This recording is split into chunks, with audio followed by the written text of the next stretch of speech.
Lakers, Rockets. Okay, LeBron had 0 points in the fourth quarter in game 1. Anthony Davis couldn't score on PJ Tucker, literally.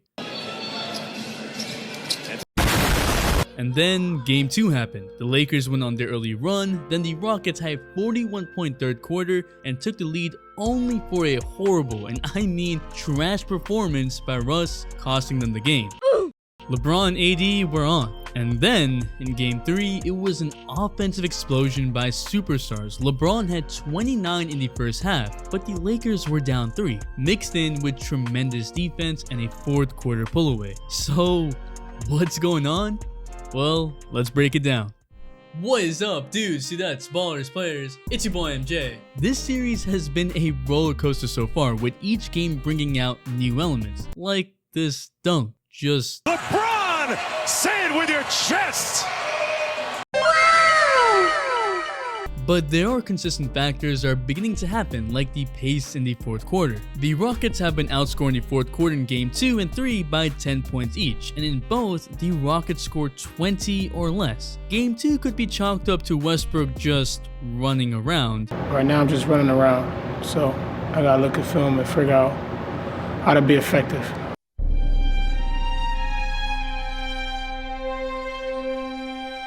But game 3 was a similar story, and the reason for that was the Lakers were able to slow the pace down.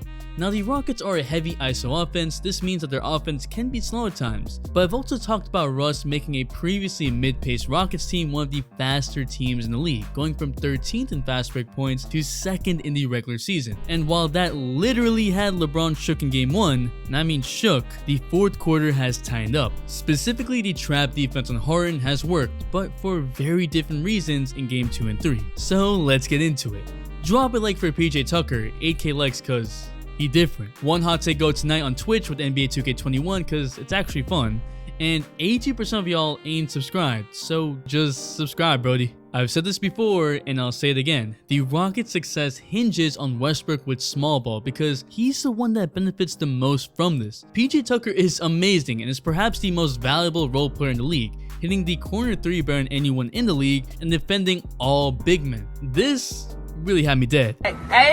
But in the small ball Rockets, Russ is simply the most crucial because he becomes the one that ends up putting the most pressure on the defense, especially when the ball is swung to him. It starts with James Harden, who got doubled in game 2. This isn't a new strategy because the Rockets have seen all of this before. In fact, with Russ in the small ball, it's what they want because the double usually comes off of Russ's man because Russ is the only one that can't really shoot. In the regular season, Westbrook made the defense pay, not by shooting a 3, but by making the defense collapse by driving. He would either take it himself or kick it to the open man, which allowed the Rockets to swing the ball on the perimeter to find the open 3. He did this in game 1 and it worked, but then in game 2, Westbrook decided to take 3s instead of doing what made small ball work. He took 7 threes in game 2, which is the most 3s he's taken in the game since December of 2019. The only other time he took 6 or more 3s, the Rockets lost by 21, which shows how Westbrook 3s are actually taken away from the Rockets. In game 3, Russ went back to his roots, denying 3s and driving to the paint, but still Russ wasn't moving the ball around. He's not driving and kicking, so he's not taking advantage of the defense collapsing, and instead he's just taking some wild shots. It's almost as if he's going through the stages to get back to what he was doing earlier this season, and that wasn't enough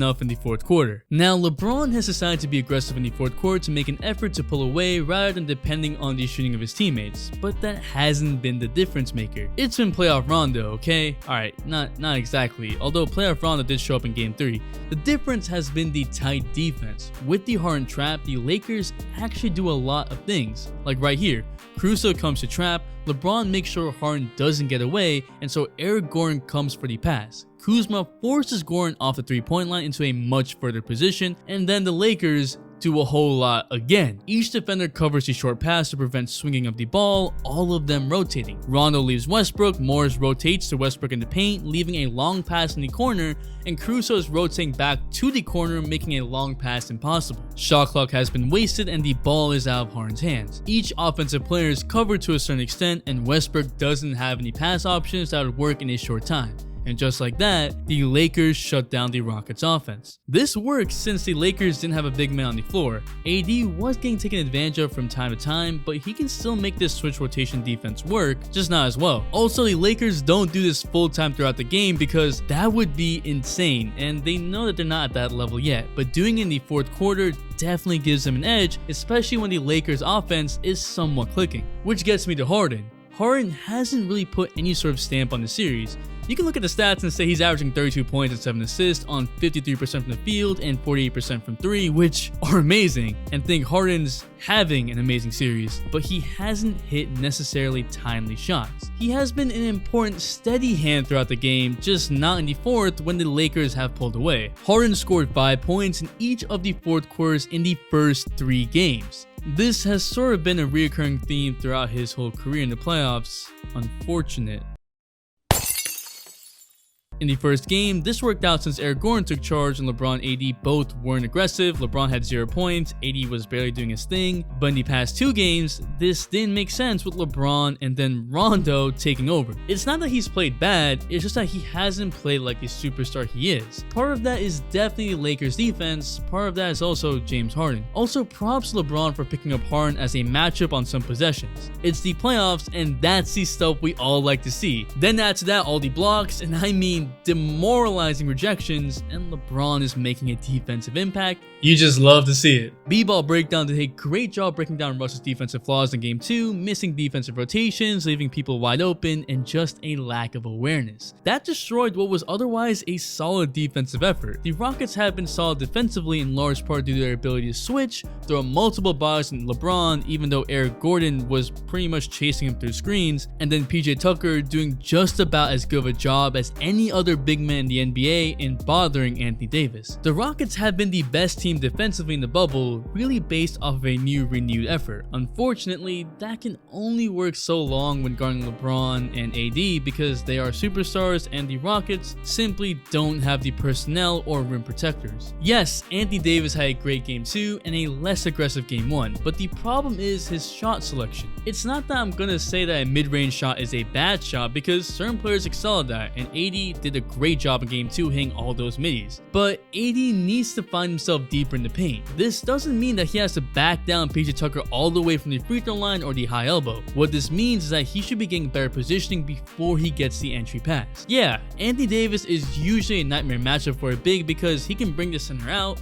and then drive right by him or jab him and hit mid-range. But with a smaller, more agile defender on him, he needs to pull out the big man in him. Also, for some reason, AD keeps shooting over his right shoulder even when the help is coming from the right side. Davis is definitely picking his spots and eating on the boards, but I feel like he can just do a little better, or the Lakers can do better to get him deeper in the paint. That would just make everyone's life a lot easier on the Lakers. But for the time being, AD hitting those mid-ranges, those tough mid-ranges, and it looks so beautiful, so I'm not gonna fault him for that. Now let's talk about the guy that has had the most individual positive impact on this series, Dion Waiters. It's LeBron. Of course LeBron, man. That's LeBron.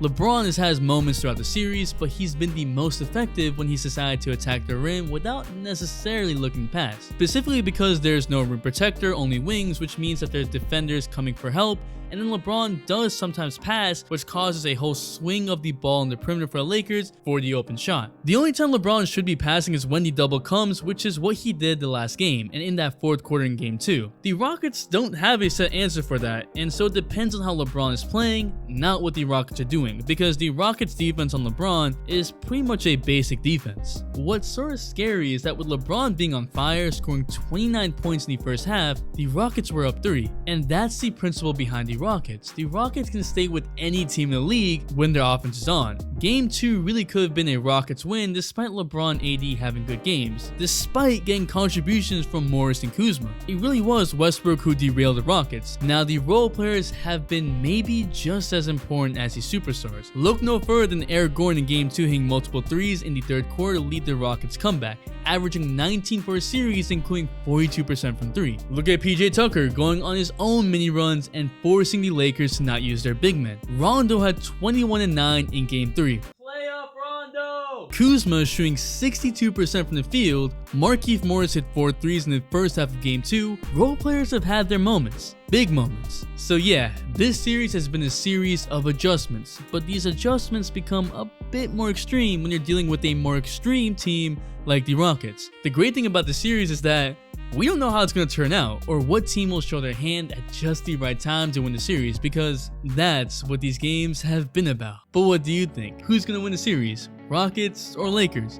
Drop a like for the amazing playoffs, because man, we really don't know who's going to win this. On Twitch doing One Hot Take Go and playing NBA 2K21, which is really fun, so come join. And if you're still here, you a real one, so comment running so I know. The Instagram shout of the day goes to Alessio, and the all-day notification shout goes to Marcos. Thanks for the all-day support. Make sure to bell for all notifications, and if you're not a sub, hit the subscribe button, join the all-day community for more fire content, all-day support. It's your boy MJ.